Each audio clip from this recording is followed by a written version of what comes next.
Selamat malam. Di sini saya akan menjelaskan kode saya pada platform yang kelima. Nah, jadi pada file app.python ini, di sini saya memiliki file yang pertama itu ada pada barisan import library, di mana itu ada pada baris pertama sampai dengan baris ketiga. Nah, di mana pada file ini dia itu akan memiliki fungsi Streamlit, NumPy, dan juga Matplotlib. Di mana Streamlit-nya itu berfungsi untuk membuat termuka web interaktif, dan kemudian NumPy-nya itu untuk komputasi numerik dan pembangkitan bilangan acak, dan yang ketiga itu adalah Matplotlib, yang dimana berfungsi untuk membuat grafik ataupun visualisasi.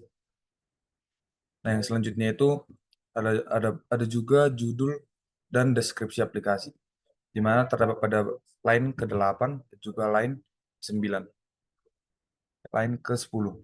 Nah, jadi pada line ini dia itu akan menampilkan judul dan juga teks deskripsi di halaman pada web. Yang kemudian itu ada input user, di mana pada line 15 sampai dengan line ke-16, dia itu eh, pada line ini user itu bisa mengatur jumlah iterasi simulasinya itu. Jadi bisa sampai 1000 sampai ke angka 20.000. Dan juga batas waktu proyeknya itu atau juga deadline-nya.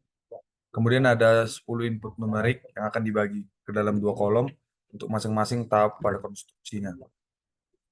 Di mana pada tahap yang pertama itu ada rata-rata 2,0 dan juga standar deviasinya itu 0,5.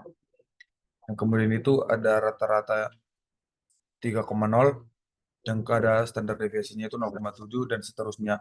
Yaitu terdapat pada line ke-21 sampai line ke-37. Yang kemudian itu ada simulasi Monte Carlo.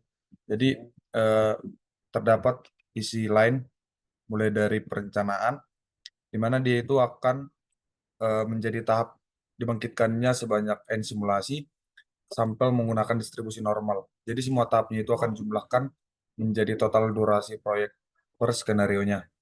Jadi ini itu menjadi inti dari metode Monte Carlo yang akan menjalankan ribuan skenario acak untuk melihat distribusi kemungkinan hasilnya. Nah, yang kemudian itu ada hasil analisis statistik. Nah, jadi hasil analisis ini dimulai pada line ke-55. Dia itu akan menghitung dan menampilkan rata-ratanya itu, minimumnya, dan juga maksimum durasi proyeknya. Jadi, hasil analisis statistik ini juga akan menampilkan probabilitas terlambat dari deadline yang ditentukan user dan juga probabilitas selesai pada ambang waktu tertentu.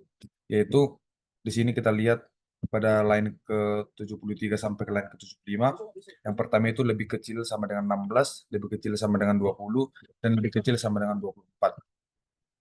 Nah, yang kemudian itu ada analisis tahap kritis. Jadi analisis tahap kritis ini ataupun critical path-nya ini terdapat pada line ke-82, di mana dia itu akan mencari tahap yang memiliki standar deviasi terbesar. Jadi tahap dengan variabilitas tertinggi itu dianggap paling berisiko ataupun kritis karena paling besar pengaruhnya terhadap ketidakpastian total durasinya. Yang kemudian ada visualisasi. Nah, jadi pada visualisasi ini pada line ke-102 sampai seterusnya, line ke ST-PyPlot-nya ini dia itu akan menampilkan histogram distribusi total durasi proyek dari semua skenario simulasi. Dan kemudian ada simulasi resource tambahan, yaitu akan mensimulasikan skenario percepatan tahap struktur dengan mengurangi min sebesar 1 bulan dan standar dikalikan 0,8 yang lebih terkontrol. Dan hasilnya itu akan dibandingkan dengan skenario awal untuk melihat apakah penambahan resource memberikan dampak signifikan. Yang kemudian itu ada alur keseluruhannya. Yang paling terakhir yaitu ada input user, klik tombol, dimulai dari simulasi resource tambahan itu. Jadi itu akan menjadi contoh app yang bagus dalam penerapan simulasi Monte Carlo untuk manajemen risiko proyek konstruksi dengan menggunakan aplikasi Streamlit. Sekian penjelasan saya pada kode kali ini. Terima kasih.